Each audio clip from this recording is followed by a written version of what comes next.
যখন ভাঙড়ে আসি তখন এই এলাকার মানুষ অনেকে বলেছিল যে দাদা ক্যানিংয়ে এত উন্নয়ন হচ্ছে, ভাঙড়ে হবে না, ক্যানিংয়ে লাইট ফাইট জ্বলছে। আমার মনে মনে একটা স্বপ্ন ছিল যে ক্যানিংয়ের মতো ভাঙড়টাকে লাইট করতে হবে। আমাদের প্রিয় সংসদ সদস্য সায়নী ঘোষের 2 বছরের যে অর্থ 1,40,00,000 টাকা, সেই 1,40,00,000 টাকাটাই আমরা এবার স্ট্রিট লাইটে দিয়েছি। 10খানা বাজার আমাদের আছে, 3 মাসের মধ্যে কাজ শেষ করব বলেছি, তো 3 মাসের মধ্যে কাজ শেষ করব। জামিরগাছি বাজার, কাঠালিয়া বাজার, কাশীপুর বাজার, পোলেরহাট, গাবতলা, শানপুকুর, কচুয়া। আমি অত্যন্ত আনন্দিত যে আজকের দিনটি আমাদের বিশেষ করে ভাঙড়বাসীর কাছে, ভাঙড় 1 নম্বর ব্লক বলি, 2 নম্বর ব্লক বলি, চালতাবিড়িয়া বলি, ভোগালী বলি, কিংবা প্যানগঞ্জ বলি, কিংবা জাউলগাছি বলি, যাদের উপরে মূলত এই ব্রিজের শুভ শিলান্যাস অনুষ্ঠান হচ্ছে, তারা সহ সকলের কাছে আজকের একটা গর্বের দিন যে আজকের আমরা ভাঙড়ে এই ধরনের একটা অনুষ্ঠান করতে পেরেছি। এবং এর সমস্ত যদি কৃতিত্ব যদি থাকে, তার নাম হচ্ছে মমতা বন্দ্যোপাধ্যায়, মমতা বন্দ্যোপাধ্যায়, মমতা বন্দ্যোপাধ্যায়। আজ আমাদের মধ্যে পেয়েছি আমাদের OC Kashipur, OC Polerhat, OC KLC, OC ভাঙড়, ওসি চন্দনেশ্বর। আমরা পেয়েছি আমাদের ক্যানেল ডিভিশনের এসডিও সাহেবকে। আমরা পেয়েছি 2 পঞ্চায়েত সমিতির সমস্ত কর্মাধ্যক্ষ, প্রধান, উপপ্রধান, পঞ্চায়েত সমিতির সদস্য বা জনপ্রতিনিধিকে। এবং আমরা পেয়েছি এই বিধানসভা এলাকার যারা আমার সহকর্মীরা ডান দিকে বাঁ দিকে বসে আছেন, বিজয়গঞ্জ বাজার ব্যবসায়ী সমিতি, ভাঙড় বাজার ব্যবসায়ী সমিতি, এখানকার অটো রিক্সা ইউনিয়ন, টোটো রিক্সা ইউনিয়ন সহ এই এলাকার সাধারণ যারা মানুষ, তাদের সকলকেই আমি ধন্যবাদ জানাচ্ছি। আমি ধন্যবাদ জানাচ্ছি যে আমাদের 5জন অফিসার ইনচার্জকে আমরা সরকারিভাবে যখন কোনো কাজ করার কথা বলি, আমরা তাদেরকে যখন আমন্ত্রণ জানাই, সকলে যে সহযোগিতার হাত বাড়িয়ে দেন, তার জন্য সবাই মিলে একটা করতালি দিয়ে অভিনন্দন জানাবেন। দেখুন, এটা একটা পরিবার। আমরা কেউ জনপ্রতিনিধি, কেউ সরকারি পুলিশের আধিকারিকরা আছে, সিভিল অ্যাডমিনিস্ট্রেশনের যারা আছেন, সাধারণ নাগরিকরা যারা আছেন। একটা পরিবার তখনই শক্তিশালী হয় যখন সেই পরিবারের বিভিন্ন স্তর থেকে সেই পরিবারটাকে সাহায্য করে। আজকের ভাঙড়ের বুকে একটা নতুন ইতিহাস, একটা নতুন ভাবনা যে আমাদের সর্বস্তরের মানুষ, আজ পুলিশ প্রশাসন, সিভিল অ্যাডমিনিস্ট্রেশন, জনপ্রতিনিধি, সাধারণ মানুষ একটা পরিবারের মতো এখানকার উন্নয়নে যেভাবে ঝাঁপিয়ে পড়েছে, এর জন্য আমি আরও একবার ধন্যবাদ, আরও একবার অভিনন্দন, আরও একবার ভালোবাসা জানাই। দেখুন, আমার তো পাশের বিধানসভা ক্যানিং পূর্ব। যেদিন এই বিধানসভা 2021 সালে আমরা হেরে গিয়েছিলাম, সেদিন থেকে আমার প্রিয় সাংসদ, প্রিয় নেতা অভিষেক বন্দ্যোপাধ্যায়কে আমি বলেছিলাম যে দাদা ভাঙড়ের দিকে একটু লক্ষ্য রাখুন। দিদিকেও বলতাম, দিদি একটু রাগান্বিতভাবে বলতো যে ভাঙড়ের মানুষকে আমি এত ভালোবাসি, সবচাইতে বাংলার মধ্যে যাকে আমি সবচাইতে বেশি, যাদেরকে শ্রদ্ধা করি, আজ তারা আমার মুখের দিকে তাকালো না। ও যাক, একটা ভাঙড় গেলে 294টা বিধানসভার মধ্যে কি হবে। পরবর্তীকালে সেই দিদি এবং আমাদের নেতা অভিষেক বন্দ্যোপাধ্যায় যখন আমাকে দায়িত্ব দিয়েছিলেন ভাঙড়ে, প্রথমে মনে মনে একটু ভয় হয়েছিল, কি করে একটা নতুন জায়গা, নতুন ব্যবস্থাপনা, নতুন পরিবার, তাদের সঙ্গে কিভাবে মিশবো, কিভাবে কাজ করব, কিভাবে এই এলাকার মানুষের মন জোগাবো, কিভাবে উন্নয়নটা করব। কারণ মানুষ তো একটু উন্নয়নটা চায়, শুধুমাত্র জিন্দাবাদ জিন্দাবাদ বললে তো হবে না। এখানে কিভাবে কি করব, এই মনের মধ্যে কোথাও একটা দ্বিধা, কোথাও একটা দ্বন্দ্ব, প্রশ্নচিহ্ন উকি দিচ্ছিল। মনে হচ্ছিল যে এখানকার যারা পুলিশ প্রশাসনের আধিকারিক আছে, তাদের সঙ্গে কিভাবে চলবো, এই প্রশ্ন কোথাও উকিঝুঁকি মারছিল। আমি অত্যন্ত কৃতজ্ঞ যেখানে দায়িত্ব নেওয়ার পরে গোটা ভাঙড় বিধানসভা আমার একটা নিজের পরিবারের মতো করতে পেরেছি, তার জন্য আমি সত্যিকারে নিজেকে গর্ববোধ করি। দ্বিতীয় একটা প্রশ্নচিহ্ন উঠে আসলো, বেঙ্গল পুলিশ চলে গেল। বলল কলকাতা পুলিশ হবে, দিদি ঘোষণা করলেন কলকাতা পুলিশের অন্তর্ভুক্ত হবে। কোথায় গ্রাম আর কোথায় কলকাতা? আমাদের ছোটবেলা থেকে আমরা এখানে বেঙ্গল পুলিশের সঙ্গে কাজ করেছি, তাদের সঙ্গে একটা সুসম্পর্ক বা তাদের সঙ্গে কাজ করতে করতে আমরা অ্যাডজাস্ট করে ফেলেছি। কলকাতা পুলিশের সঙ্গে কিভাবে কাজ করব? অনেকে বললে দেখো যে কোনোভাবে কলকাতা পুলিশ যদি না হয় তাহলে খুব ভালো হয়। তা আমরা বললাম দিদি যেখানে সিদ্ধান্ত নিয়েছে এ বিষয়ে কোনো বিরোধ করা যাবে না। 8ই জানুয়ারি 2024 দায়িত্ব নিল কলকাতা পুলিশ। তখন এই এলাকায় আপনারা সকলেই জানেন সন্ধ্যা হলে গুলি, বোমা, মুড়ি মিষ্টির মতো পড়তো, যেন কালী পুজো হচ্ছে। সে শানপুকুর বলি, সে নিমকুড়িয়া বলি, মাঝেরাইট বলি, চণ্ডীরহাট বলি, এই ধরনের বেশ কিছু জায়গা আছে। এদিকে ফুলবাড়ি, ওদিকে বড়ালিঘাট, নলমুড়ি, বেশ কিছু জায়গা আছে, রানীগাছি, বেশ কিছু জায়গা আছে যেখানে সন্ধ্যা হলেই মুড়ি মুসলির মতো বোমা পড়তো। মানুষ আতঙ্কিত, ছেলেমেয়েরা অনেক সময় স্কুলে আসতে পারতো না। অনেক মানুষ আমাদেরকে ফোন করে বলতো এই ভাঙড় কি, এই ভাঙড় তো আমরা কোনোদিন দেখতে চাইনি। এই ভাঙড়ের এই রূপ, এই ভয়ঙ্কর ভয়াল রূপ আমরা জীবনে কখনো ভাঙড়ের মাটিতে হয়নি। আমরা সেদিন সেই জনসাধারণকে আশ্বস্ত করেছিলাম, সেদিন বলেছিলাম যে কলকাতা পুলিশের নাম শুধু এই ভারতবর্ষে নয়, এই ভারতবর্ষ জুড়ে পৃথিবীর বিভিন্ন দেশে আছে। তাই কলকাতা পুলিশ যখন দায়িত্ব নিয়েছে একদিনের অবসান হবে। আজকে ধন্যবাদ জানাই কলকাতা পুলিশের কর্মকর্তাকে, আজকে তারা দায়িত্ব নিয়ে আজকের ভাঙড়টাকে শান্তি করেছে। তাই আজকের হয়তো অনেকে আমার নাম বলছিলেন, আমার কোনো কৃতিত্ব নেই। যদি কৃতিত্ব যদি দিতে হয়, তিনি হলেন দেশের মধ্যে একজন মহিলা মুখ্যমন্ত্রী যার নাম হচ্ছে মমতা বন্দ্যোপাধ্যায়। সব ক্ষেত্রে তিনি এই কাজটা করেছেন।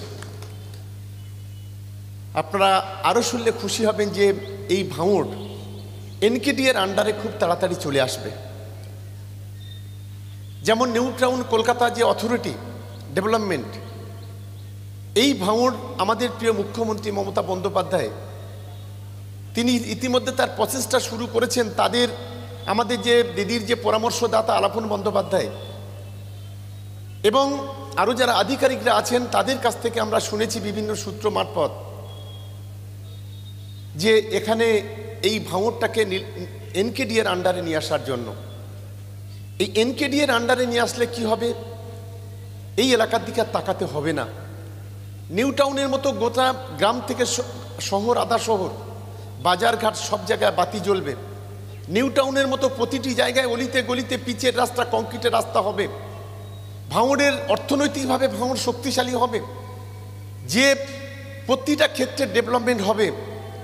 আজকের যে মুখ্যমন্ত্রী এই ধরনের স্বপ্ন ভাঙড়বাসীর জন্য আজকে যে ভাবনা নিয়ে করছে, আমি মনে করি যে ভাঙড়ের শুভবুদ্ধি সম্পন্ন মানুষ, শিক্ষিত মানুষ, ভাঙড়ের বুদ্ধিজীবী মানুষ এবং বিশেষ করে ভাঙড় কলেজের যে 10,000 ছাত্রছাত্রী আমাদের ভাই বোনেরা যারা আমাদের সন্তানের মতো, আমি তাদেরকে অনুরোধ করব যে মমতা বন্দ্যোপাধ্যায় ছাড়া এই ভাঙড়ে বিকল্প কোনো রাস্তা, বিকল্প কোনো নাম এখানে হতে পারে না। সেই মানসিকতা নিয়ে আমাদের কাজ করতে হবে। আপনারা জানেন ইতিমধ্যে যে আমরা চেষ্টা করেছি, ইতিমধ্যে ভাঙড়ে আমরা 14,500 মানুষের বাংলার বাড়ি আমরা দিতে পেরেছি, তাদের নাম তালিকাভুক্ত করতে পেরেছি এবং একটা বড় অংশের মানুষের ব্যাংকে টাকা পৌঁছেছে। আর ডিসেম্বরে বাদবাকিটা পৌঁছে যাবে। আমার এখানে পিতৃতুল্য মানুষ অনেকেই আছে। আপনারা কোনোদিন দেখেছেন ভাঙড়ে? ভাঙড় কেন, গোটা বাংলাতে আমার সিনিয়র সাত্তার ভাই বসে আছেন। একটা সময় সাত্তার ভাইরা এই এলাকায় নেতৃত্ব করত, তখন বামফ্রন্ট ছিল, সরকার ছিল, কিন্তু সেই সরকারের 14,000 তো দূরের কথা, 14টা বাড়ি সেই সরকার গরিব মানুষের কোনোদিন দেয়নি। আজকে শুধু ভাঙড় 2 নম্বর ব্লকে 14,500 বাড়ি, আর ভাঙড় বিধানসভা যদি ধরি 20,000 বাংলার বাড়ি আজকের ভাঙড় বিধানসভায় মমতা বন্দ্যোপাধ্যায়ের হাত ধরে আজ গরিব মানুষের কাছে পৌঁছে যাচ্ছে। আপনারা শুনলে খুশি হবেন, 1400 রাস্তা, একটা দুটো তিনটে পাঁচটা 10টা নয়। ভাঙড়ের মানুষ সরাসরি মুখ্যমন্ত্রীকে ফোন করেছিলেন। আপনারা বলতে পারবেন এখানে যারা 70 বছর, 80 বছর, 90 বছরের বয়স আছেন, এই বাংলাতে যারা কংগ্রেসের সরকার দেখেছেন, যুক্তফ্রন্টের সরকার দেখেছেন, বামফ্রন্টের সরকার দেখেছেন, আপনারা কেউ বলতে পারবেন যে কখনো সরাসরি মুখ্যমন্ত্রীকে ফোন করা যায়? আর সেই ফোন করে কোনো রাস্তা, কোনো টিউবওয়েল, কোনো বিদ্যুৎ, কোনো ঘর নথিবদ্ধ করলে সেটা মানুষ পেতে পারে? সেটা কিন্তু মমতা বন্দ্যোপাধ্যায় দেখিয়ে দিয়েছেন। এই ভাঙড়ে আমরা একটা মিটিং করে বলেছিলাম যে আমাদের ভাঙড়ের গ্রামবাসীদের বলে দাও, তা যাদের ঘর নেই তারা যেন মমতা বন্দ্যোপাধ্যায়কে ফোন করে। শুধু সরাসরি ফোন কলে 5,500 বাড়ি এই ভাঙড় 2 নম্বর ব্লকে এসছে মমতা বন্দ্যোপাধ্যায়ের হাত ধরে। এটা আমাদের কাছে অনেক বড় পাওনা। 1400খানা রাস্তা আমরা প্রায়োরিটি করে দিয়েছি। আমাদের বলা হয়েছে 1, 2, 3 করে প্রায়োরিটি করে দাও। 1400 রাস্তা আমরা পাঠিয়েছি। ফেজ বাই ফেজ হবে। এই 1400 রাস্তার আমি যদি এখন তর্কের খাতিরে ধরি, 10% রাস্তা যদি হয়, 10% মানে কত? 140খানা রাস্তা। 140খানা রাস্তা যদি আমরা করতে পারি, ভাঙড়ের 70% সমস্যা মিটে যাবে। এটা আমি দায়িত্ব নিয়ে আমি অন্তত বলতে পারি। আমি যখন ভাঙড়ে আসি তখন এই এলাকার মানুষ অনেকে বলেছিল যে দাদা ক্যানিংয়ে এত উন্নয়ন হচ্ছে, ভাঙড়ে হবে না, ক্যানিংয়ে লাইট ফাইট জ্বলছে। আমার মনে মনে একটা স্বপ্ন ছিল যে ক্যানিংয়ের মতো ভাঙড়টাকে লাইট করতে হবে। আমাদের প্রিয় সংসদ সদস্য সায়নী ঘোষের 2 বছরের যে অর্থ 1,40,00,000 টাকা, সেই 1,40,00,000 টাকাটাই আমরা এবার স্ট্রিট লাইটে দিয়েছি। 10খানা বাজার আমাদের আছে। 3 মাসের মধ্যে কাজ শেষ করব বলেছি, তো 3 মাসের মধ্যে কাজ শেষ করব।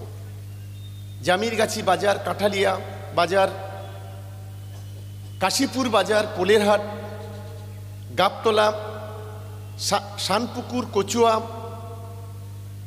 আমাদের সোনপুকুর থেকে কিছুটা আছে ওখানে, সাতুলিয়া, এই সমস্ত বাজারগুলো আমাদের আছে। ইতিমধ্যে সেই টাকাও এসে গেছে, টেন্ডারও হয়েছে। আমরা আশা করছি 7-10 দিনের মধ্যে সেই কাজগুলো আমরা শুরু করতে পারব। একদিকে লাইট, অন্যদিকে রাস্তা, আরেকদিকে পানীয় জলের কাজ চলছে, আরেকদিকে এখানকার বিদ্যুৎটাকে আরও বেশি করে কোথাও যেন লোডশেডিং না হয়, তার জন্য আমরা চেষ্টা করছি। সব মিলিয়ে একটা নতুন ভাঙড়, একটা স্বপ্নের ভাঙড়, আমরা সবাই মিলে একটা পরিবারের মতো সাধারণ মানুষকে আমরা উপহার দেওয়ার চেষ্টা করছি।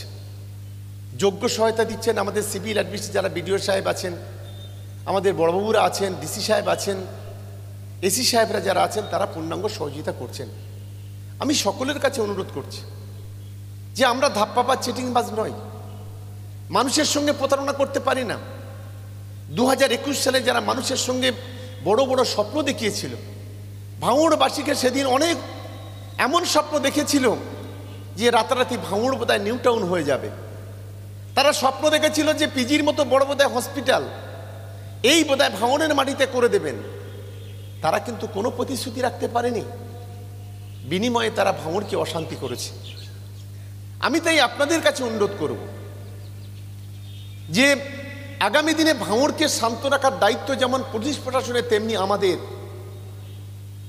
আমি সকলকে প্রতিটা সভাতে বলি, যদি কেউ নিজের হাতে আইন তুলে নেয়, দায়িত্ব কিন্তু তার, দায়িত্ব কিন্তু দলের নয়। আমরা পুলিশের গাড়ি পোড়াতে আমরা পারি না, এটা আমাদের দলের কাজ নয়। আমরা পুলিশের মাথায় লাঠি মারতে পারি না, এটা আমাদের দলের কাজ নয়। যারা এই ধরনের নোংরামি করে ভাঙড়কে অশান্তি করছে, আমি এই এলাকার মানুষের কাছে বলবো, মানুষ থেকে তাদেরকে বিচ্ছিন্ন করে তাদেরকে জনশূন্য করে দেওয়ার দায়িত্ব আগামী দিনে নিতে হবে। বাদবাকিটা উন্নয়নটা আমাদের উপর ছেড়ে দিন। দিদি আছেন, অভিষেক বন্দ্যোপাধ্যায় আছেন, রাজ্য মন্ত্রিসভার সদস্যরা কাজের মানুষ, তারাও আছেন। নিশ্চিতভাবে আমরা যথাযথভাবে সেই কাজটা করতে পারবো, আগামী দিনে সবটা পূরণ করতে পারবো। আপনারা জানেন, যখন এই কাঠের বীজ আমরা যখন পার হই সন্ধ্যাবেলা, দেখতাম অন্ধকার। আমি প্রথমেই রাজ্জাককে বললাম, আর ওদিকে আহসান ভাইকে বললাম, বাহারুলকে বললাম, এই ইমিডিয়েট 2 মাথায় 2টো লাইট করতে হবে। লাইট না করলে মানুষ চলতে অসুবিধা হচ্ছে। আজকের এই কংক্রিটের বীজ হলে 2 ভাঙড় এক হয়ে যাবে, একটা মানে একটা নতুন পরিবেশ তৈরি হবে। আর আপনাদের যে সাহায্য, যে সহানুভূতি, যে ভালোবাসাটুকু পাচ্ছি, সত্যিকারে আমরা খুবই কৃতজ্ঞ। আপনারা একটু ধৈর্য রাখুন। আমরা আশা করি জনপ্রতিনিধি এবং প্রশাসনের যারা আধিকারিকরা আছে, আমরা আগামী দিনে এই ভাঙড়কে, যে ভাঙড় নিয়ে অনেকেই কটূক্তি করে, যে ভাঙড় নিয়ে অনেকে অনেক মিথ্যা অপপ্রচার করে, যে ভাঙড় নিয়ে মানুষকে বিভ্রান্ত করে, ভাঙড়ের কথা বললে অনেক সময় মানুষ গাদ্দার থেকে সরে বসে, আপনারা সবাই মিলে শপথ নিন যে আগামী দিনে ভাঙড় বাংলার 1 নম্বরে বিধানসভা হিসেবে আমরা চিহ্নিত করতে পারবো। একজন মানুষ হিসেবে, একদম ভাঙড়বাসী হিসেবে আমরা বলি জননী জন্মভূমি স্বর্গবতী গড়িয়েছি। এই মাটিতে যারা জন্মগ্রহণ করেছেন, ছোট থেকে বড় সকলেই শপথ নিন আগামী দিনে একটা শান্তির ভাঙড়, উন্নয়নের ভাঙড়, ঐক্যের ভাঙড়, সম্প্রীতির ভাঙড় গড়ার জন্য শুধু আমরা কজন জনপ্রতিনিধি বসে আছি না, আপনারা যারা আছেন আপনাদের সকলকে অনুরোধ করব এর পূর্ণাঙ্গভাবে সহযোগিতা করুন। এই আশা রেখে সকলকে আরও একবার রাজ্য সরকারের পক্ষ থেকে, মমতা বন্দ্যোপাধ্যায়ের পক্ষ থেকে ধন্যবাদ, অভিনন্দন, ভালোবাসা, নমস্কার, প্রণাম, সালাম, শ্রদ্ধা জানিয়ে আমার বক্তব্য শেষ করছি। নমস্কার।